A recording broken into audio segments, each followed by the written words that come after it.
দ্বিতীয় বিয়ে কেন একটা পুরুষ করে জানেন? কেন একটা পুরুষ পরকীয়া করে জানেন? কেন একটা পুরুষ প্রেম করে জানেন? তার ঘরের স্ত্রী হয়েছে নষ্ট, মানে চরিত্র খারাপ।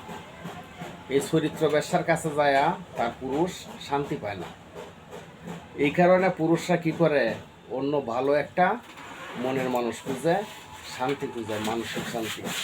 জীবনে সব কিছু দিয়েও তার মন পাওয়া যায় না। কিছু চরিত্র বেশ্যা আছে যে নারী, এইসবের কারণে পুরুষ সুখ পায় না, শান্তি পায় না। আসলে এই জিনিসটা তো কেউ সামনে আনে না। কোনো আইনজীবী বা কোনো বিচারক বা দেশের ভিতরে কেউ তো এই কথাটা প্রকাশ করে না। কেন? তলে তলে গোপন রাইখা উপরে দেয়া, হ্যাঁ কথা বলেন, নিচে শিকড় খাইটা দেয়া উপরে দেয়া পানি ডালেন, তবে কেন?